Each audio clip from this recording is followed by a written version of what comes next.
Hi everyone! So for today's video, magluto na sa daytan no. So ang ato dayang lutuon today is very quick and easy and it's my first time nga ako siyang buhaton. So I'm gonna make a beef enchilada. So na ako diri Mexican rice. Mao ni siya no, Mexican rice and then natay cheddar cheese and parsley. Ug nasa day tortilla wrap. Ug natay supposed to be kuan ni siya no kato ganing enchilada sauce niya. Wa man ko kapalit og enchilada sauce. So akong gamiton is picante sauce. And then of course natay beef. Ako na siyang gi-drain.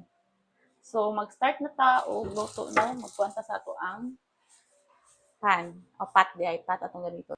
Okay, so na itong pat, ato na siyang initon para itong ibutang ang ato ang beef.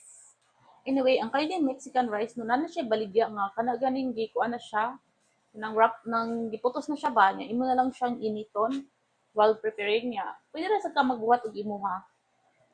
So mo siya. So ato na siyang initon di ato ni ibutang ang ato ang actually ato na ni siyang ikuan no, ato na ni siyang lutuon butangan nato og kanang mga spices.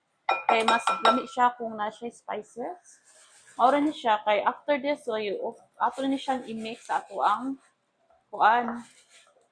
Then ato ding i-on ang ato ang oven para kay ato ni siyang i-bake. Para init na siya daan, init ko anak to no. So kani siyang beef, ato ni siyang lutuon kay namo ko siya tubig no. So ato siyang butangan og black pepper pero dili kaayo daghan kay kanang akong pares kay mo reklamo siya kay hangra daw. Then ato siyang butangan og cayenne. Okay, and also paprika.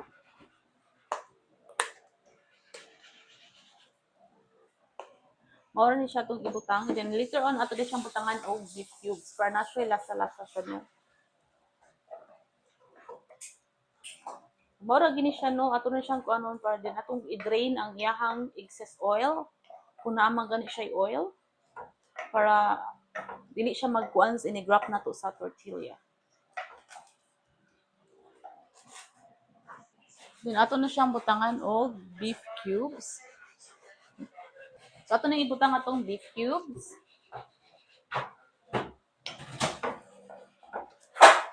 Ang atong ubang ingredients is already cooked no. So ang atong kuan ni kay ato na lang kanina lang di siyang beef may ato ang ikuan. Actually kani siya nga recipe ako ni siyang gisunod sa YouTube. So sa YouTube ra ko nisunod aning akong mga giluto no. Ha? Ito sulti ra mo asa ko nagsunod.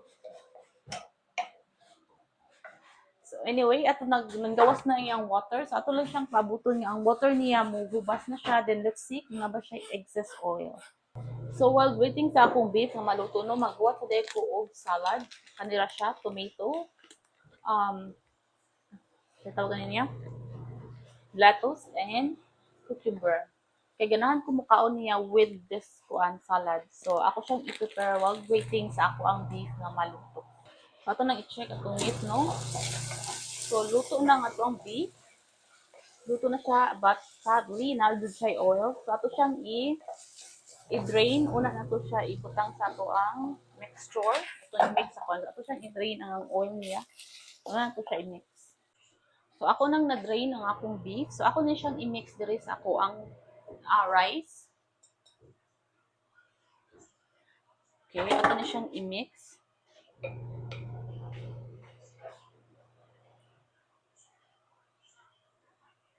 Then after, ato sa siyang ibutang ang ato ang parsley.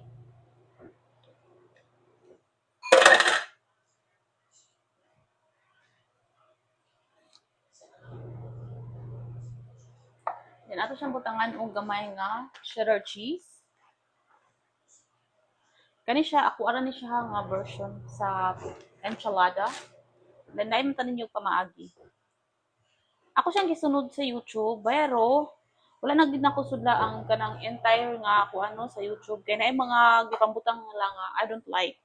So kani siya, ako ani siyang preference. Okay, then after that, ato na ibutang ato ang picante sauce. Atong hiyanam-anam kay basig ma-over na siya ba.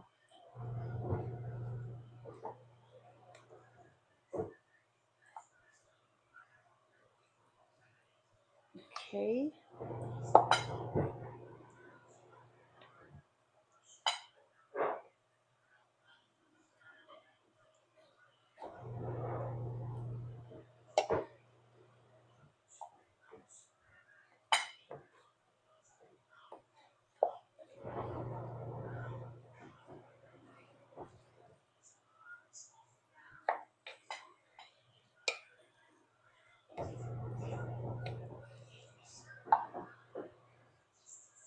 Ito na siyang ihurot kay I think this is enough. So mao na ni siya atong mixture sa atong beef enchilada. Then nagpainit na sila ko og oven kaya ako siya gi-oven for like 5 minutes before sa dinner. Then nanako diri ang ako ang uh, salad, vegetable salad. So mao na ni ang ato ang mixture sa ato ang beef enchilada. So ato na ni siyang i-wrap, no? So, ilan ako video na kong wrap kay as in struggle ko sa wrap yun. So, I will update later na lang. So, mauna ni siya guys, no akong gi-wrap. Dili siya perfect nga wrap, pero mauna ni siya. Din ako siyang butangan og picante sauce ang ibabaw. Kaya ato ni siyang i-bake.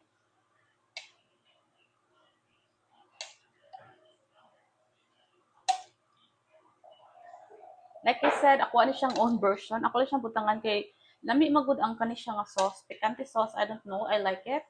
Lamian ko sa picante sauce. So, mo ani siya ang akong ibutang niya no sa ibabaw. And then ako siyang butangan og cheese sa ang ibabaw niya. I think I'll put more. Kaya mas lami siya kung naay kani. Okay, then ato na siyang sprinkle of cheddar cheese sa ibabaw.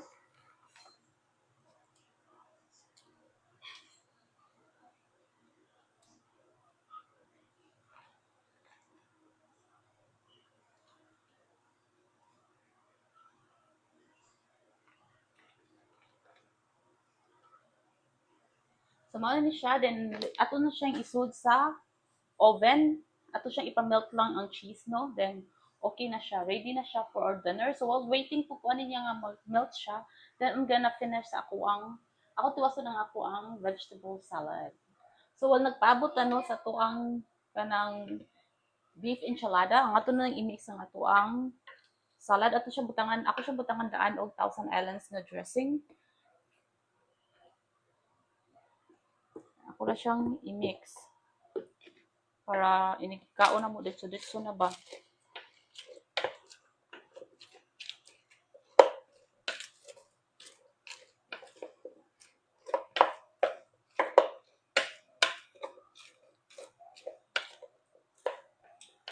Tumpon ang gamay para mas creamy siya. Okay.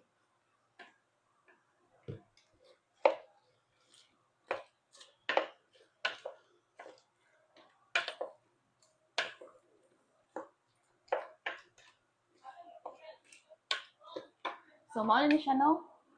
Okay na siya, ready na. So, magpaabot na lang ta sa atuang beef enchilada. So, mao na ni siya ang atuang vegetable salad nga tomato, lettuce o cucumbers. So, ang ato nang i-check ang atuang enchilada kung okay na ba siya, no? Kung nag-melt na ba ang iyahang kuan. So, mao na ni siya, no? Ang atuang beef enchilada, luto na siya. Nag-melt na ang iyahang o kuan, iyahang cheese. So, mauna na siya. So, ano na siyang ibutang sa kuan plato. Para ready to serve na para makaon na tagpanihapon kay alas 6 na. So, mauna na din itong beef enchilada. Ready to serve na siya. So, mangaon na mi. So, I hope mangaon na sad mo. So, that's it for today's video. So, thank you guys for always watching. Bye!